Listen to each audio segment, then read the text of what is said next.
Hello students, स्वागत है learn chemistry में और मैं हूं आपकी एजुकेटर डॉक्टर अनुपम सिंह। हम केमिकल बॉन्डिंग बेटा चैप्टर कर रहे हैं और उस चैप्टर में आज का हमारा टॉपिक है बॉन्ड पैरामीटर्स। देखिए, बॉन्ड पैरामीटर्स क्या होते हैं उससे पहले हम ये बात करते हैं कि जब हमने केमिकल बॉन्डिंग पढ़ी तो हमने वहां पर कोवेलेंट बॉन्डिंग पढ़ी। कैसे बनती है कोवेलेंट बॉन्डिंग? जब दो एटम शेयरिंग करते हैं इलेक्ट्रॉन की तो उनके बीच में कोवेलेंट बॉन्ड बनता है। और इन कोवेलेंट बॉन्ड को डिफाइन करने के लिए हम डिफरेंट डिफरेंट पैरामीटर्स यूज करते हैं। उन्हीं को हम यहाँ पर बॉन्ड पैरामीटर्स कह रहे हैं।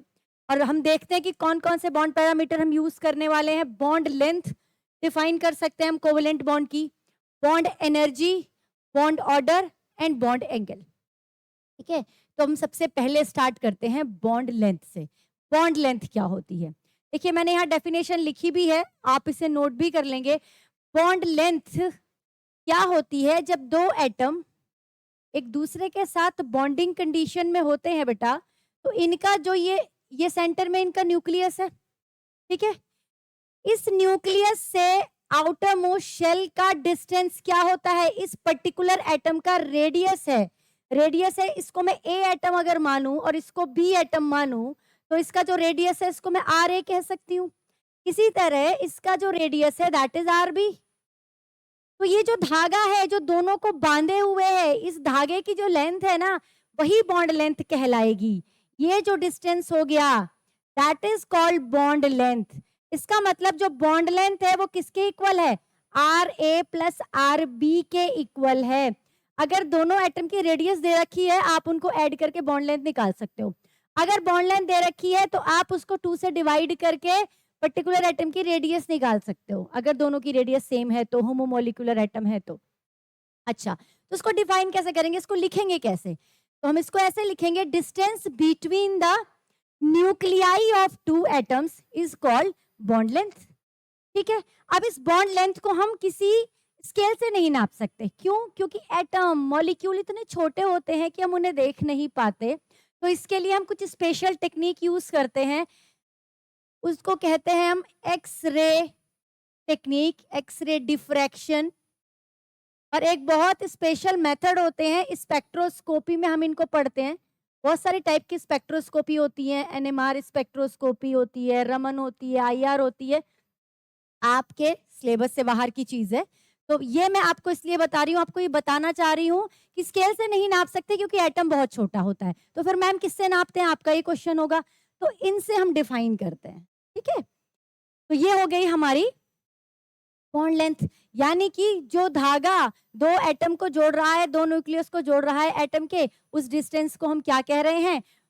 हम कह रहे हैं इसको बॉन्ड लेंथ। अब ये बॉन्ड लेंथ किसी चीज पर डिपेंड भी करती होगी, कुछ फैक्टर्स भी हैं जो इस बॉन्ड लेंथ को अफेक्ट करते हैं। तो हम उन फैक्टर्स की बात कर लेते हैं। देखिए, सबसे इंपॉर्टेंट फैक्टर है size of an atom. Atom के साइज पर डिपेंड करती है। साइज एटम का जितना बड़ा होगा उसकी रेडियस उतनी ही ज्यादा होगी। इसका मतलब उसका बॉन्ड लेंथ उतना ही ज्यादा होगा।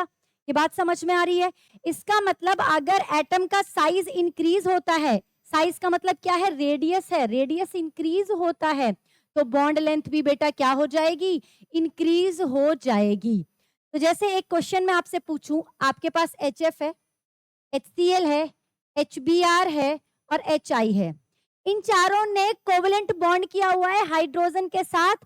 जो हेलोजन एटम है उन्होंने शेयरिंग करके बॉन्ड बनाया हुआ है, कोवेलेंट बॉन्ड। और हमें बॉन्ड लेंथ की बात करनी है, किसकी बॉन्ड लेंथ ज्यादा होगी। नीचे की तरफ हम जाते हैं तो एटॉमिक रेडियस क्या होता है? भाई किसी ग्रुप में आप नीचे की तरफ जाते हो तो एटॉमिक रेडियस इंक्रीज होता है। तो यहाँ पर एटॉमिक रेडियस सबसे ज्यादा किसका होगा? H का तो सेम है, H तो कॉमन है। I एटम का जो I है उसका एटॉमिक रेडियस ज्यादा होगा। ज्यादा बड़ा रेडियस होगा। भाई आप ये चीज समझ रहे हो ना? देखो, ये दो छोटे एटम है, ये डिस्टेंस और एक ये डिस्टेंस हो गया, तो ये डिस्टेंस ज्यादा होगा ना। तो जितना ज्यादा एटॉमिक रेडियस होगा उतनी ही बॉन्ड लेंथ ज्यादा होगी। तो पहला फैक्टर हमारा क्या हुआ जिस पर बॉन्ड लेंथ डिपेंड करती है? That is atomic radius, size of the atom. दूसरे फैक्टर की बात करते हैं। दूसरा फैक्टर बॉन्ड ऑर्डर होता है। देखो, बॉन्ड ऑर्डर एक पैरामीटर भी है। बॉन्ड ऑर्डर एक पैरामीटर भी है, मैंने पैरामीटर में लिखा भी हुआ है, अभी के लिए बता देती हूँ। बॉन्ड ऑर्डर मतलब मल्टीप्लिसिटी ऑफ बॉन्ड पर डिपेंड कर रहा है। मल्टीप्लिसिटी क्या होती है मैम? मल्टीप्लिसिटी जैसे हाइड्रोजन और हाइड्रोजन एक दूसरे से सिंगल बॉन्ड से जुड़े हुए हैं, ऑक्सीजन और ऑक्सीजन एक दूसरे से डबल बॉन्ड से जुड़े हुए हैं, नाइट्रोजन और नाइट्रोजन एक दूसरे से ट्रिपल बॉन्ड के साथ जुड़े हुए हैं।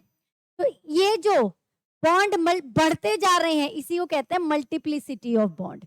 ठीक है, तो जैसे नंबर ऑफ बॉन्ड जिसमें ज्यादा होंगे, भाई देखो यहां पर अट्रैक्शन एक बॉन्ड का अट्रैक्शन है, डबल बॉन्ड के केस में जहां पर डबल बॉन्ड है वहां पर अट्रैक्शन और भी ज्यादा होगा, दो एटम और ज्यादा एक दूसरे के पास खिंचकर आ जाएंगे और ज्यादा मजबूती से बांध दिया हमने। यहां पर इन दो एटम को हमने और भी ज्यादा 3 धागों से बांध दिया। आप समझ रहे हैं कि आपके पास दो मान लो सर्कल हैं, इन दोनों को आपने एक धागे से बांधा हुआ है, फिर दो सर्कल्स को आपने 2 धागों से बांधा हुआ है, और जो और 2 सर्कल है उनको आपने 3 धागे से बांधा हुआ है। तो आप ये समझ रहे हैं ना कि जो 3 धागे वाले हैं वो ज्यादा एक दूसरे के पास रहेंगे, एक दूसरे के क्लोज रहेंगे। ये मैंने डिस्टेंस दिखा दिया, पर डिस्टेंस नहीं है, साथ साथ है, एक दूसरे के बिल्कुल पास रहेंगे, फोर्स ऑफ अट्रैक्शन ज्यादा होगा, और फोर्स ऑफ अट्रैक्शन ज्यादा होगा तो बॉन्ड लेंथ बेटा क्या हो जाएगी, कम हो जाएगी। तो अब यहां पर आपको लिखना कैसे है, आपको लिखना है कि अगर बॉन्ड ऑर्डर मॉलिक्यूल का इंक्रीज होता है तो force of attraction between the atom is also increases, hence bond length decreases. जब फोर्स ऑफ अट्रैक्शन ज्यादा हो गया, खिंच गया, बिल्कुल पास आ गया, एक दूसरे से चिपक गया, तो बॉन्ड लेंथ क्या हो जाएगी, डिक्रीज हो जाएगी। तो अगर हम बात करें जो ट्रिपल बॉन्ड होता है, डबल बॉन्ड होता है और सिंगल बॉन्ड होता है, अगर मैं बॉन्ड लेंथ कंपेयर करूं, भाई कार्बन कार्बन डबल बॉन्ड है, मान low carbon carbon triple bond है, डबल बॉन्ड है, और कार्बन कार्बन सिंगल बॉन्ड है, इनमें किसकी बॉन्ड लेंथ ज्यादा होगी, तो सिंगल वाले की बॉन्ड लेंथ ज्यादा होगी, then double and then triple. Triple bond की बॉन्ड लेंथ कम होगी। ठीक है, ये पॉइंट समझ में आ गया। तो बॉन्ड लेंथ क्या है, डिस्टेंस बिटवीन द 2 एटम्स, और फैक्टर्स किस किस फैक्टर पर डिपेंड कर रहा है, साइज पर और बॉन्ड ऑर्डर पर। अब नेक्स्ट चीज देखते हैं हम, नेक्स्ट पैरामीटर क्या है हमारा, नेक्स्ट पैरामीटर है हमारा बॉन्ड एंथैल्पी। एंथैल्पी से समझ में आ रहा है change in energy, bond energy भी कहते हैं इसको, बॉन्ड एंथैल्पी भी कहते हैं इसको, और इसका एक और नाम है जिसका नाम है बॉन्ड डिसोसिएशन एंथैल्पी भी कहते हैं, बॉन्ड डिसोसिएशन एंथैल्पी भी कहते हैं। पहले डेफिनेशन देख लेते हैं। The amount of energy required to break 1 mole, देखो ये बात याद रखना कि जो हमने एंथैल्पी निकालते हैं, जो एनर्जी चेंज निकालते हैं ना, वो 1 मोल के लिए निकाली जाती है। ठीक है, ये याद रखेंगे। तो 1 मोल के लिए निकाल रहे हैं हम यहाँ पे। The amount of energy required to break 1 mole of bonds between the 2 atoms in a gaseous state. कहने का मतलब ये है कि ये मेरे पास एक मॉलिक्यूल है, ठीक है, ये मॉलिक्यूल 2 एटम से जुड़कर बना हुआ है। अब इनको सेपरेट करना है, दोनों एटम को सेपरेट करना है, इनके बीच के बॉन्ड को, जो ये बॉन्ड है इसको ब्रेक करना है। इसको ब्रेक करने में जितनी एनर्जी लगने वाली है ना, उस एनर्जी को हम क्या कहते हैं, हम उसको कहते हैं बॉन्ड एनर्जी। और क्योंकि हम यहाँ पर बॉन्ड को तोड़ रहे हैं, that's why it is called bond dissociation energy या बॉन्ड डिसोसिएशन एंथैल्पी। क्लियर है ये बात? ठीक है। अच्छा, यहाँ पे एक और चीज बतानी जरूरी है आपको कि डेफिनेशन ना थोड़ा अलग तरीके से भी आ सकती है। ये तो हमने कहा कि 1 मोल मेरे पास गैसियस मॉलिक्यूल था, मैंने उसको तोड़ने के लिए जितनी एनर्जी लगाई वो मेरी बॉन्ड डिसोसिएशन एंथैल्पी हो गई। ये एनर्जी किसके इक्वल होगी? देखो, जब ये एटम अकेले अकेले थे, और जब ये एटम अकेले अकेले थे तो इनकी एनर्जी ज्यादा थी, तो ये इतने ज्यादा स्टेबल नहीं थे। तो ये अपने आप को स्टेबल करना चाहते हैं। हम ये बात कर चुके हैं कि भाई बॉन्डिंग क्यों कर रहे हैं, अपने आप को स्टेबल करने के लिए कर रहे हैं। तो एक दूसरे के पास आएंगे बॉन्डिंग करने के लिए, अपने आप को स्टेबल करने के लिए। तो इनके पास इनकी एनर्जी है ज्यादा, इनकी एनर्जी क्या है बेटा, ज्यादा है, more energy, they have more energy. तो जब एक दूसरे के पास आए, तो जैसे हम रिलेशनशिप में एक दूसरे के पास आते हैं तो हम अपनी कुछ कमियों को हटाना भी पड़ता है ना भाई। अगर बॉन्डिंग अच्छी करनी है तो कमियों को तो हटाना पड़ेगा ना, दूसरे को जो चीज नहीं पसंद है वो हटानी पड़ेगी, हमें वो छोड़नी पड़ेगी। तो इसी तरह इन दोनों की एनर्जी ज्यादा है, तो अपनी एनर्जी को, फालतू जो एनर्जी है, जब ये एक दूसरे के साथ मॉलिक्यूल बनाएंगे तो निकाल देंगे। और ये जो एनर्जी बाहर निकलेगी ये एनर्जी बॉन्ड डिसोसिएशन एंथैल्पी के बराबर ही होगी, बॉन्ड डिसोसिएशन एंथैल्पी के बराबर ही होगी बॉन्ड फॉर्मेशन एंथैल्पी। तो आप जो आपका डेफिनेशन है दोनों तरीके से कह सकते हैं। The amount of energy required to break 1 mole of bonds between 2 atoms in a gaseous state, या फिर the amount of energy released during the formation of 1 mole of molecule is called bond energy, right. दोनों energy equal होती है, बस difference क्या है कि जो बॉन्ड डिसोसिएशन एंथैल्पी है वहां पर हमको एनर्जी देनी पड़ती है, दैट इज एंडोथर्मिक, और बॉन्ड फॉर्मेशन के टाइम पर उतनी ही इक्वल एनर्जी बाहर निकल रही होती है, एक्सोथर्मिक होती है। क्लियर है। अब हम साथ ही बात करते हैं फैक्टर्स की कि कौन कौन से फैक्टर्स हैं जो इस बॉन्ड एंथैल्पी को अफेक्ट करने वाले हैं। सबसे पहले हम साइज की बात करेंगे। First, size of the bonded atom. तो ये दोनों एटम जुड़े हुए हैं मॉलिक्यूल के अंदर, इन दोनों एटम की साइज का क्या फर्क पड़ेगा। देखिए, साइज अगर छोटा होगा, साइज क्या होगा, स्मॉल होगा। जब साइज छोटा होगा तो भाई वो एक दूसरे के साथ ज्यादा चिपके हुए रहेंगे, फोर्स ऑफ अट्रैक्शन क्या होगा उनके बीच का, फोर्स ऑफ अट्रैक्शन ज्यादा होगा। ठीक है, जब फोर्स ऑफ अट्रैक्शन ज्यादा होगा तो इसको ब्रेक करने के लिए, इस मॉलिक्यूल को ब्रेक करने के लिए हमें ज्यादा एनर्जी देनी पड़ेगी, तो यहाँ पर बॉन्ड एनर्जी क्या हो जाती है, इंक्रीज हो जाती है। तो अगर साइज छोटा होता है तो उसकी बॉन्ड एनर्जी क्या होती है, ज्यादा होती है। अगर मैं कंपेयर करूं, यहाँ पे मेरे पास एक H2 मॉलिक्यूल है और एक Cl2 मॉलिक्यूल है, इन दोनों की अगर बॉन्ड डिसोसिएशन एंथैल्पी को कंपेयर किया जाए तो हाइड्रोजन की बेटा ज्यादा होती है, क्योंकि हाइड्रोजन का साइज बहुत छोटा है। ठीक है, यहां तक बात समझ में आ गई। अब एक दूसरा फैक्टर देखते हैं, बॉन्ड स्ट्रेंथ का। हमने साइज की बात कर ली। अच्छा, यहीं पे जब साइज की बात करी है तो साइज बॉन्ड लेंथ में भी पढ़ लिया था। अभी तीनों का रिलेशन एंड में समझा दूंगी मैं आपको कि बॉन्ड लेंथ, बॉन्ड एनर्जी और बॉन्ड ऑर्डर में क्या रिलेशन होता है। बॉन्ड स्ट्रेंथ की बात करते हैं सेकंड। बॉन्ड स्ट्रेंथ भी कह सकते हैं आप इसको, बॉन्ड ऑर्डर भी कह सकते हैं। देखिए, बॉन्ड स्ट्रेंथ, बॉन्ड मल्टीप्लिसिटी या बॉन्ड ऑर्डर, यानी कि दो एटम को जोड़ने के लिए कितने बॉन्ड लगे हुए हैं, कितने धागे से जोड़ रखा है। कार्बन कार्बन सिंगल बॉन्ड है, कार्बन कार्बन डबल बॉन्ड है, कार्बन कार्बन ट्रिपल बॉन्ड है। अब यहाँ पे जहां पे बॉन्ड ज्यादा है, ज्यादा धागे जुड़े हुए हैं एक दूसरे के साथ, यहाँ पर फोर्स ऑफ अट्रैक्शन ज्यादा है। इसका मतलब ये ज्यादा अच्छे से एक दूसरे के साथ बंधे हुए हैं, तो फोर्स ऑफ अट्रैक्शन किसमें ज्यादा, इसमें ज्यादा है फोर्स ऑफ अट्रैक्शन। तो यहाँ पर आपको ज्यादा एनर्जी देनी पड़ेगी to break this molecule, right. तो जैसे जैसे बॉन्ड स्ट्रेंथ इंक्रीज होगी, बॉन्ड एनर्जी भी इंक्रीज होगी। ये बात समझ में आ गई बेटा, ये बात क्लियर हो गई। तो सबसे ज्यादा triple bond, then double bond and then single bond की बॉन्ड एनर्जी होगी।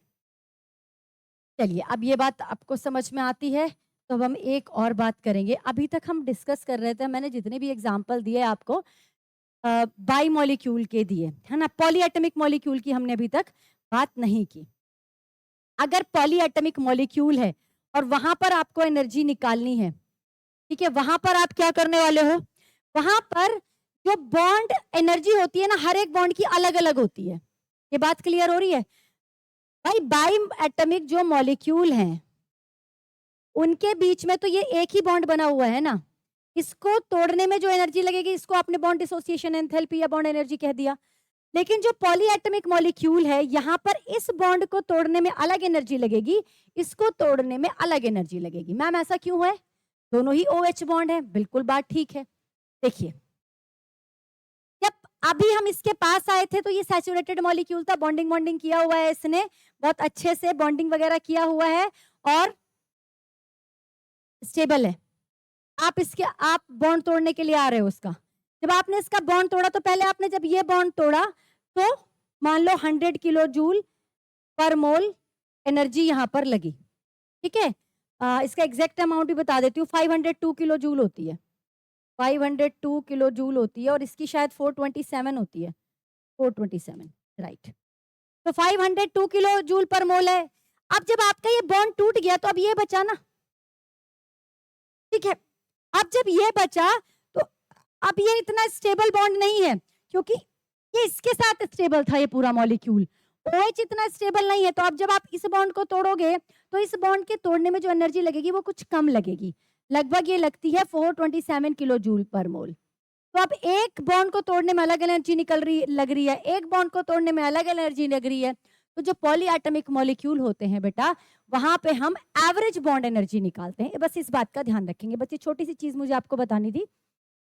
क्या करना है आपको, यहाँ पर निकालना है एवरेज बॉन्ड एनर्जी, और इसमें हम क्या करेंगे, दोनों बॉन्ड की एनर्जी को जोड़कर 2 से डिवाइड कर देंगे, ये हमारा आंसर आ जाएगा। क्लियर है, ये बात समझ में आ रही है? इसी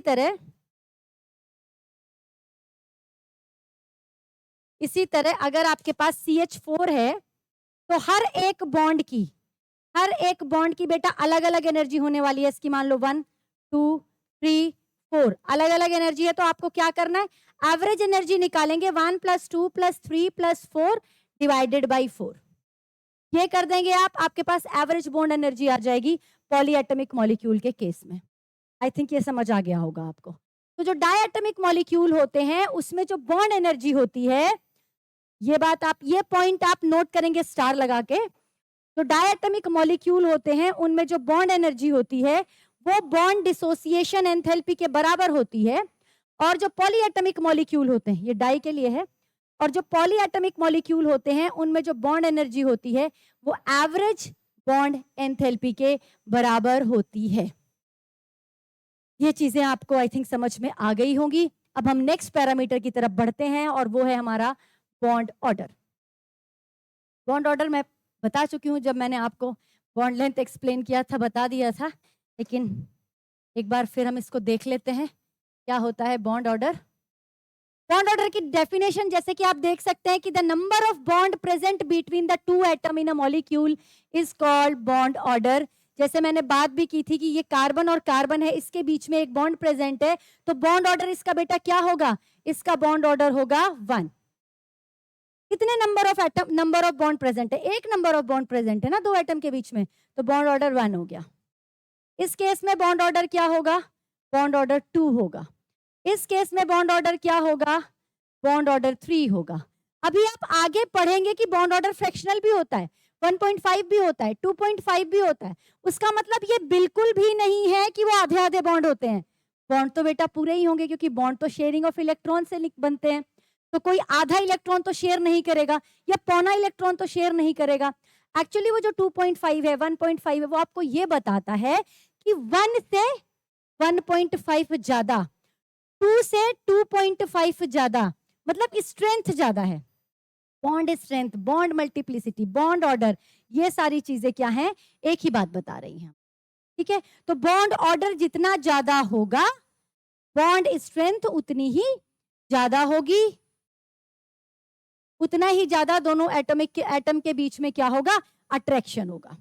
राइट, तो अगर मैं अब बॉन्ड लेंथ, बॉन्ड एनर्जी और बॉन्ड ऑर्डर इन तो तीनों को एक साथ डिफाइन करूं, एक साथ इनका रिलेशन निकालूं, तो वो क्या होगा, अगर बॉन्ड ऑर्डर ज्यादा है तो बॉन्ड एनर्जी भी ज्यादा होगी। इसका मतलब bond order is proportional to bond energy. और अगर साइज बड़ा है तो तोड़ने में कम एनर्जी लगेगी। इसका मतलब bond energy is inversely proportional to bond length. और बॉन्ड ऑर्डर भी, जितनी ज्यादा अट्रैक्शन है तोड़ने में ज्यादा एनर्जी लगेगी, हो गया। और जितना ज्यादा अट्रैक्शन है उतनी ही लेंथ, उतनी ही दूरी कम होगी, तो बॉन्ड लेंथ इनवर्सली प्रोपोर्शनल हो गया। तो this is the relation between bond order, bond energy and bond length. ठीक है, तो अब तक जो हमने पैरामीटर्स पढ़े उनको हम इस तरह से समराइज कर सकते हैं।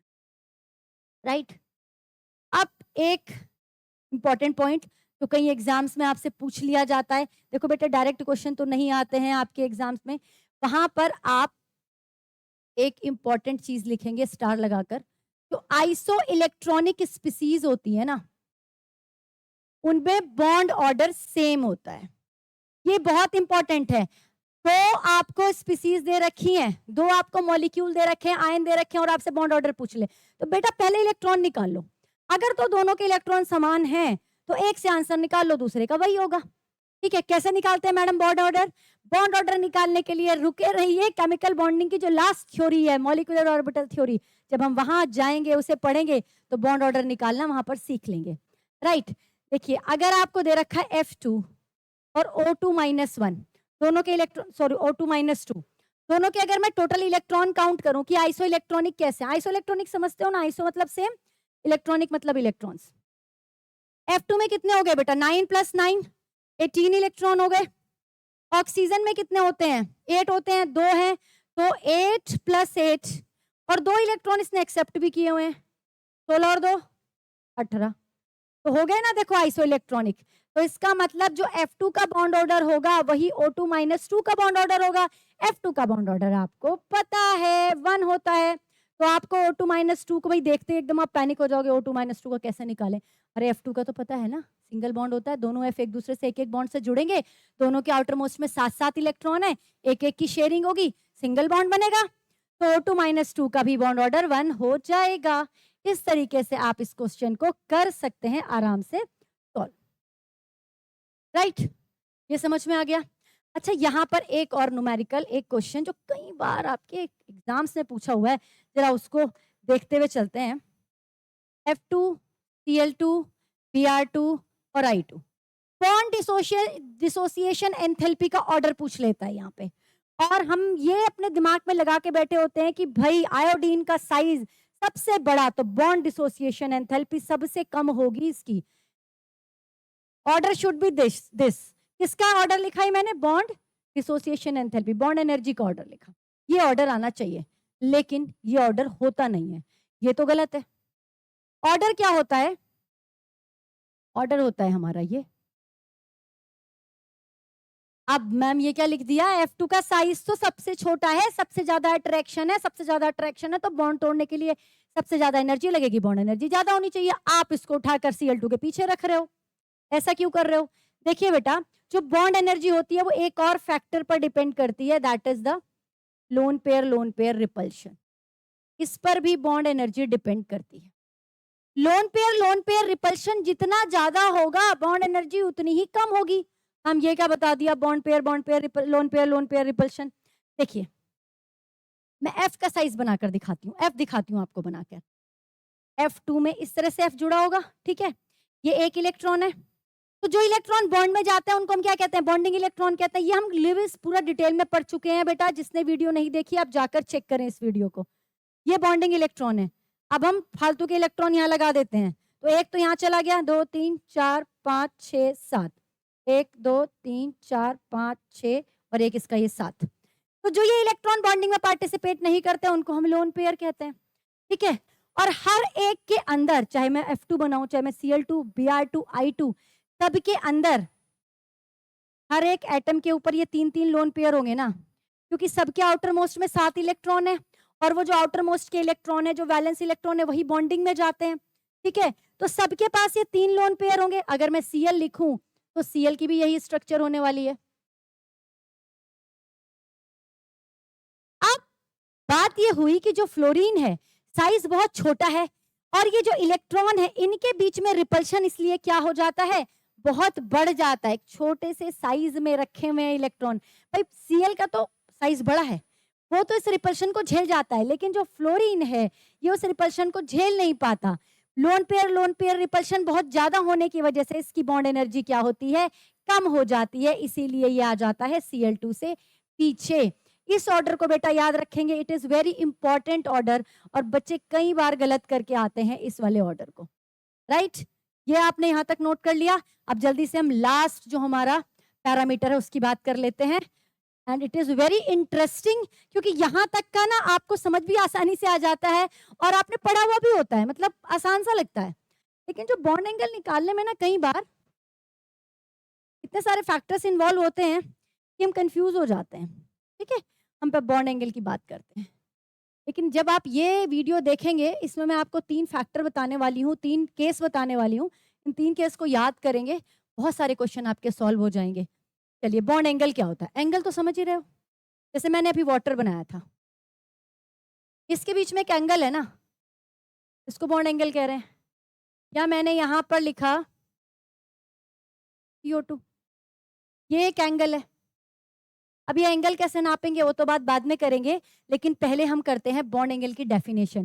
डेफिनेशन मैंने यहाँ नोट की हुई है, आप अपनी नोटबुक में नोट कर लेंगे या स्क्रीनशॉट ले लेंगे इस वीडियो का। क्या होता है? Angle formed between the two surrounding atom and central atom is called bond angle. दो सराउंडिंग एटम और एक सेंट्रल एटम के बीच में जो बॉन्ड बनता है उसको हम क्या कहते हैं? बॉन्ड एंगल कहते हैं। जो एंगल बनता है उसको हम क्या कहते हैं? बॉन्ड एंगल कहते हैं। अब इसको निकालेंगे कैसे? डी से निकाल लें क्या? पॉसिबल ही नहीं है। क्यों नहीं है पॉसिबल? भाई एटम का, मॉलिक्यूल का साइज इतना छोटा है तो कौन सी टेक्निक यूज होगी? यही टेक्निक यूज होगी। तो बेटा अगर बॉन्ड लेंथ निकालनी है, बॉन्ड एंगल निकालना है तो आप इस टेक्निक का यूज करते हो, है ना? आपको करना नहीं है यहाँ पे, बस आपको टेक्निक का नाम पता होना चाहिए। बॉन्ड एंगल पता चल गया आपको क्या होता है? बॉन्ड एंगल दो सराउंडिंग एटम और सेंट्रल एटम के बीच बनने वाले एंगल को बॉन्ड एंगल। अब अच्छा, ये तो मैंने 3 ही एटम लिखे थे। अगर मैं यहाँ पर ये बनाऊं, मीथेन बनाऊं, देखो आप कहोगे मैम यहाँ तो कैसे निकालेंगे 2 एटम? तो भैया यहाँ पे आपको CH4 की स्ट्रक्चर बचपन में पढ़ ली थी। CH4 की स्ट्रक्चर बचपन में पढ़ ली थी, ये ऐसे टेट्राहेड्रल स्ट्रक्चर। तो अगर यहाँ पे सेंटर में कार्बन है, सेंट्रल एटम अगर कार्बन है, उस कार्बन और इन दोनों के बीच का एंगल बॉन्ड एंगल, इस कार्बन इन दोनों के बीच का एंगल बॉन्ड एंगल, सेंटर वाला कार्बन और इन दोनों के बीच का angle bond angle, central carbon और इसके बीच का एंगल बॉन्ड एंगल, इसके बीच का एंगल बॉन्ड एंगल, इसके बीच का बॉन्ड एंगल। ठीक है, तो 2 एटम लेने आपको सराउंडिंग में से और सेंट्रल एटम रहेगा अपनी फिक्स पोजीशन पे और उसको हम क्या कहते हैं? बॉन्ड एंगल कहते हैं। अब पहला केस 1 डिस्कस करते हैं कि कौन से केस हैं हमारे, कौन से फैक्टर हैं जो बॉन्ड एंगल को अफेक्ट करते हैं। पहला फैक्टर जो आपको याद रखना है कि bond angle is inversely proportional to repulsion. Repulsion में भी कौन सा? Lone pair. लोन पेयर अभी बता दिया मैंने, फ्लोरीन के केस में लोन पेयर क्या होते हैं, जो बॉन्डिंग में पार्टिसिपेट नहीं करते, वो वाले इलेक्ट्रॉन। इसको समझेंगे एक एग्जांपल से। ये मैंने आपको मार्कर से बनाकर दिखाई थी। अभी अब जब आगे इस केमिकल बॉन्डिंग को बहुत अच्छे से समझेंगे, पढ़ेंगे, तो सबकी स्ट्रक्चर्स भी ना आपको याद भी हो जाएंगी, है ना? आपको सोचना नहीं पड़ेगा कि मीथेन की क्या स्ट्रक्चर होती है। एक टेट्राहेड्रल स्ट्रक्चर होती है मीथेन की। ये अमोनिया की स्ट्रक्चर मैंने बनाई है। ये एक लोन पेयर होता है नाइट्रोजन के ऊपर, और ये मैंने बनाई है यहाँ पर वाटर की स्ट्रक्चर। इसके पास 2 लोन पेयर होते हैं। 2 लोन पेयर क्यों होते हैं? ऑक्सीजन के आउटर मोस्ट में 6 हैं, 2 3 4 सॉरी 1 2 3 4 5 6 इलेक्ट्रॉन हो गए। नाइट्रोजन के आउटर मोस्ट में 5 इलेक्ट्रॉन होते हैं, 1 2 3 4 5, और कार्बन के पास 4 होते हैं, तो 1 2 3 4। कार्बन के पास कोई लोन पेयर नहीं है, नाइट्रोजन के पास 1 लोन पेयर है, और ऑक्सीजन के पास यहाँ 2 लोन पेयर है। अभी हमने हाइब्रिडाइजेशन नहीं पढ़ा है, लेकिन एक हाइब्रिडाइजेशन टेक्निक होती है जो इन तीनों में क्या आती है? सेम आती है, जिसकी वैल्यू, ये भी sp3 हाइब्रिडाइज्ड है, ये भी sp3 हाइब्रिडाइज्ड है, ये भी sp3 हाइब्रिडाइज्ड है। यानी कि इन तीनों के फॉर्मेशन में एक s और 3 p ऑर्बिटल आपस में इंटरमिक्स होकर ये मॉलिक्यूल बनाते हैं।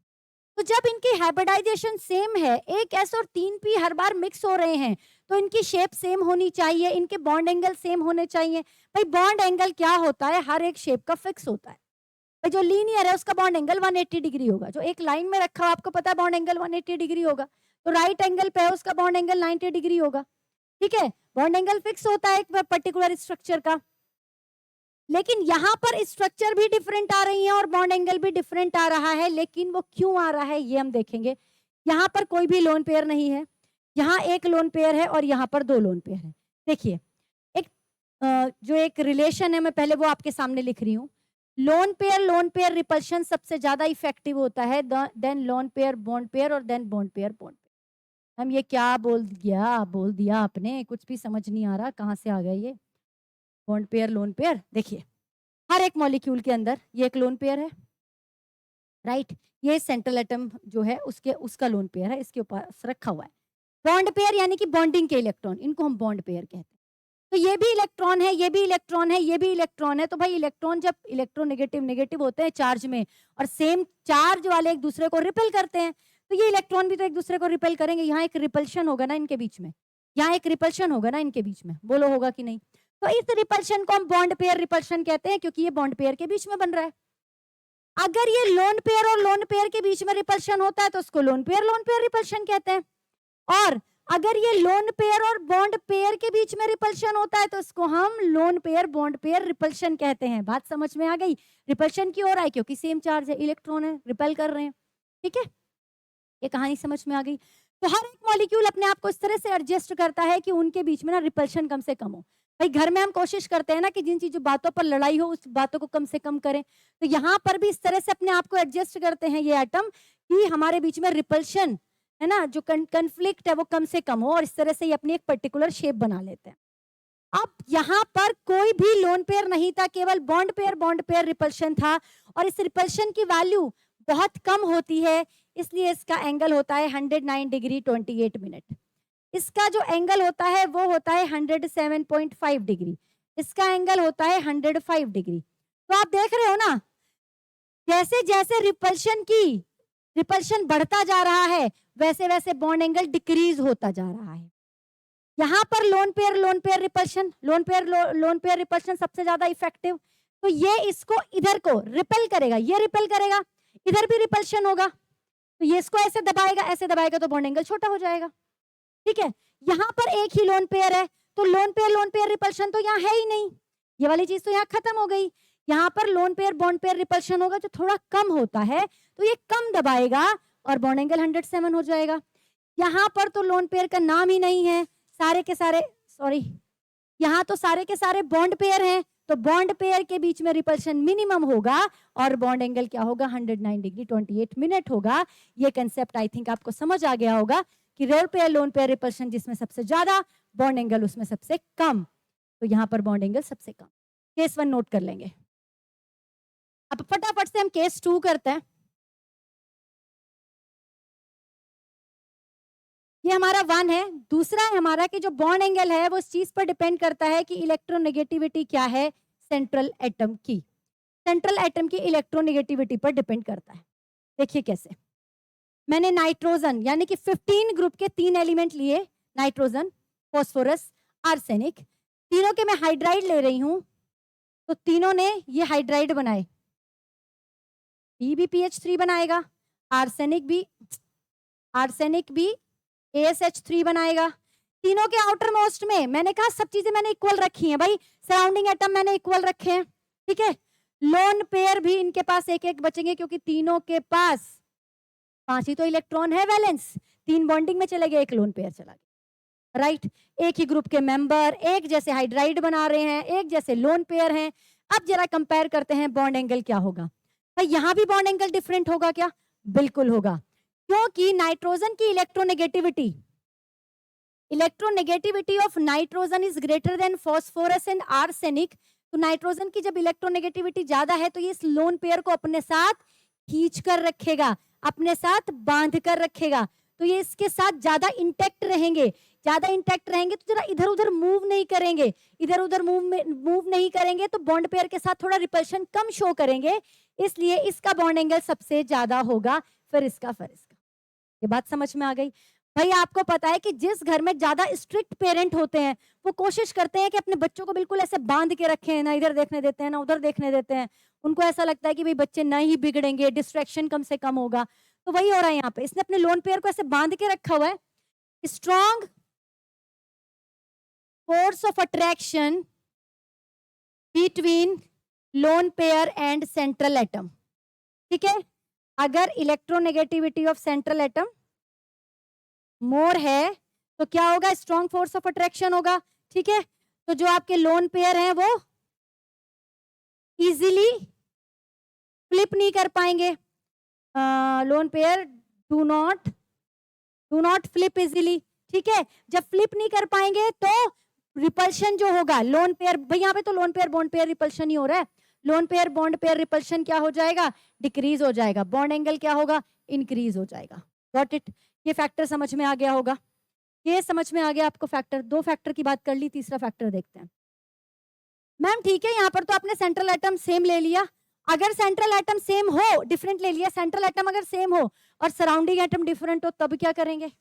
ऐसा भी तो हो सकता है ना भाई। एक में तो हमने हाइब्रिडाइजेशन सेम लिया था, ठीक है, एक में हमने क्या सेम लिया, शेप भी सेम है, ग्रुप भी सेम है, वहां पर हमने फैक्टर को देखा।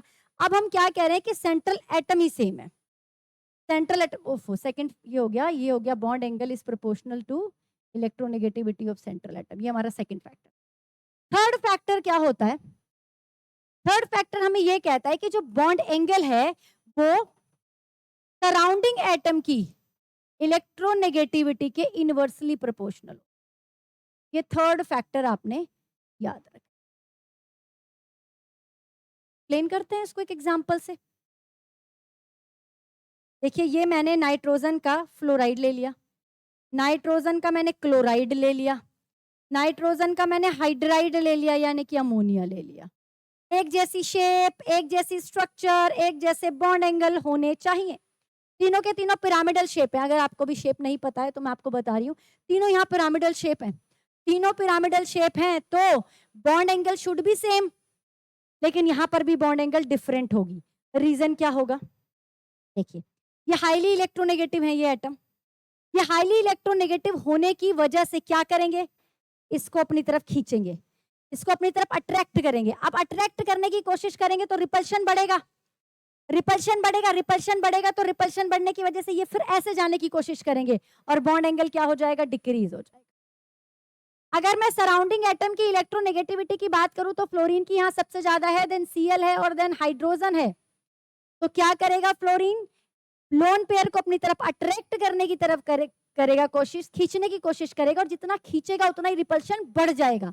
तो इस केस में loan pair bond pair repulsion क्या होगा बेटा, ज्यादा होगा और बॉन्ड एंगल क्या हो जाएगा, डिक्रीज हो जाएगा। आई थिंक आपको ये सारी चीजें समझ में आ गई होंगी। हमने सारे फैक्टर डिस्कस किए, ये देखो तीनों फैक्टर बहुत इंपॉर्टेंट है, नोट कर लेंगे और विद एग्जांपल नोट करेंगे। तो हमारे ये हो गए बेटा पैरामीटर, जिसमें हमने बॉन्ड लेंथ की बात कर ली, बॉन्ड एंगल की बात कर ली, बॉन्ड ऑर्डर की बात कर ली और बॉन्ड एनर्जी की बात कर ली। इनकी हेल्प से हम कोवेलेंट बॉन्ड को क्या करते हैं, डिस्क्राइब करते हैं। तो पढ़ते रहिए, ऐसे ही बढ़ते रहिए। Thank you so much.